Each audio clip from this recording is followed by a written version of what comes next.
And we're here with Kelli Prather. Thanks so much for joining us. Thank you so much for having me, Angenette. Of course. We have a whole host of questions. Okay. Let's get to it. All right. First question, the county has had to cut its budget several times over the years. How can we address these kind of constant budget deficits? I think that we need to be realistic about what needs to be in the budget, and there has been some wasteful spending. Now, I'm an animal lover, but I know that they've given the SPCA like $1 million a year for the past couple years. We also need to look at some of these tax levies that they keep funding and seeing if they're using the money the way that they're supposed to do. So as a commissioner, I know that my role will be to make sure that the budget is structurally sound and balanced.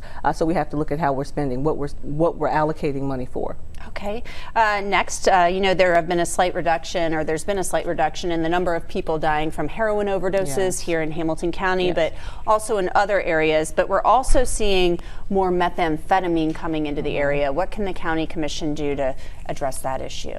Well, what a lot of people don't know is that I'm an occupational therapist, and I worked at Summit Behavioral Health Care as an occupational therapy assistant and worked with substance abuse mental illness counselors. And so the county really needs to take a more proactive role in forming or giving resources for mental illness, substance abuse treatment, and long-term outpatient care. So I think that we need to address it more proactively.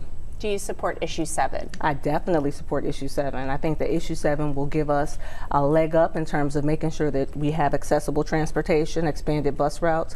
The other thing I don't know if issue 7 addresses is the availability of accessible vehicles for individuals who are disabled. That is an issue. Hamilton County is one of the least accessible counties, and so if issue 7 promotes that, that would be amazing. But I'm definitely a huge supporter of issue 7. In the long run, I hope that we have a rail system that will go from Dayton to the greater Cincinnati airport, Northern Kentucky Airport. And do you support a sales tax increase to raise revenue for the budget? I go back and forth about that, but if it's going to make the county more accessible, definitely. Because what will happen is people will have an opportunity to get to employment, get to places where they get contracts, and so ultimately it'll be good for the county. How can the county maximize its resources?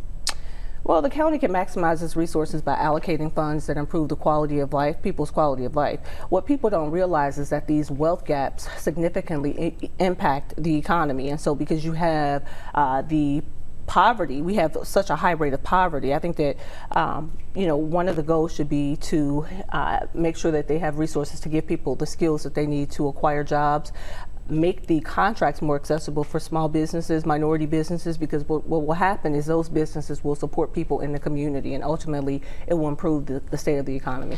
What does the current county commission need to improve? The current county commissioner, like you just said, the heroin addiction has decreased, but the methamphetamine addiction is increasing, and so we need to allocate funds that address quality of life issues like substance abuse, mental illness. We definitely, just like we have a Hamilton County Department of Community Reentry, it would be amazing if we had a Hamilton County Department of Youth Services to not only provide employment opportunities for youth, but healthy recreational activities and issues that affect the youth. Because, Angenette, with a lot of the census acts of violence, you have teens who are committing these crimes, and it's because there's no resources available to address their needs.